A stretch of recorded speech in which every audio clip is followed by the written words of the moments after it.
So what are global events? Let's see if we can address that first of all. Well, here's an example. I just realised you guys may well be too young to remember this, but this is London 2012, okay? So this was the Olympic Games in London 2012, and what a year it was. So there's an example of a global event. Well, what else? More recently, by the way, I'm recording this in 2020, just in case you're from the future, you lot.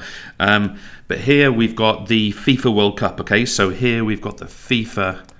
let me write FIFA out properly. The FIFA World Cup. I'll put WC, and this was in 2019 in France. So just down the road from London, I suppose. But you know what? This could also be a global event. And you see here, it's the third World Inter-Universities Championships held in Barcelona. And I didn't choose this one for anything in particular, apart from I spend a lot of time in Barcelona, Bisca Catalunya. But also, I just really like the design, so I thought it would be a nice one. I thought basically you wouldn't have heard of it before, and I thought, okay, let's see if we can apply this to that as well. All right. So this is, let me just write this as BCN for Barcelona. Obviously, you can see there it was last held, as I record, at least in 2017. Presumably there's another one in 2021, I guess. But the point I want to make here is these are global events. And really where I want to go with this session is I want to look into, well, why do people host these? And when I say people, I guess we're talking about host nations. So advantages for a host nation. Okay, so why host an Olympics? Why host a World Cup? Why host a World Championship? And I think we could be potentially talking about a city as much as we'd be talking about a nation. So I'm just going to put that in brackets. So what are the reasons ultimately cities will bid and do this? Okay, so I guess the first one is they tend to lead to investment. And that investment can bring with it new stadia. Remember, stadia is the plural of stadium. It basically means stadiums. New stadia and training facilities. Okay, so one advantage for the host nation is that they're going to have, I suppose, even like the excuse to invest in things that it's easy not to invest in at other times, all right? So the development of stadia, for example, I'm not sure with France. I think they had all of their football venues for the Women's World Cup available from when they recently ran European Championships and World Cups in France. But nevertheless, you take my point. Let's look at our next point. Countries and cities, for that matter, also really benefit from the notion of home advantage. I mean, I think it's really worth stressing that in London 2012, the Team GB finished in third place, I believe, behind the USA and China, the only two nations to finish further ahead. Finished ahead of Russia, for example, in medals table. I mean, a stunning, staggering achievement. So we get this notion of home advantage. It might be something that can play for or against those involved. But there you go. That's one interesting point. I also want to talk about the notion of national pride.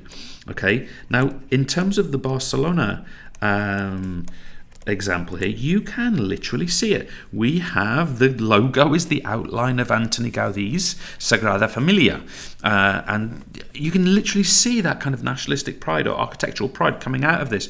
You can see with regard to the American team, albeit in France, showing that sort of nationalistic fervour. Here it is in the flag, and for the home nation, of course, that becomes a symbol of them as well.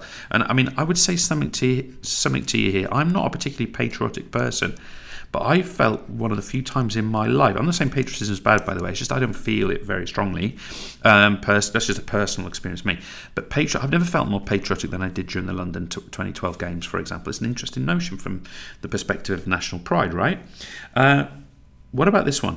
What about that people will visit and tourism will be improved? Now, certainly with the World Cup, certainly with the Olympics, people will flock to those. I don't know whether lots of people will go and watch this university championship. I imagine it would be parents, family members, friends. Presumably they're going to go into Barcelona. Good excuse for a holiday as well, let's be honest, and go and watch this thing. So that makes a lot of sense from the host nation's perspective. The building of things and the increased investment, guys, that's an up arrow, by the way. That thing there's an up arrow. It might lead to more employment in the host nation, the host city. So, of course, that's very, very, very positive. We've also got the notion of, and I kind of want to put this in inverted commas here, we've got the notion as well of legacy. The inspiration of participation and performance which can come from these environments. And that legacy, I think, is really important to stress here. Perhaps more young people have taken up sport in the UK because of the London Olympics. Perhaps girls all over France are now playing football more than they did in numbers before because of the World Cup that was held in 2019. That legacy of participation and, for that matter, of actual infrastructure are really, really important. And that brings me to my last point. The last point is that infrastructure improves. So, I mean, I'll give you one example, but of course there are many. From the London 2012 games, there was the building of an entire new rail line through London. I believe it was called the Javelin. I think it's still there. I was on it fairly recently, actually. And that infrastructural development, the development in this case of the dockyards, in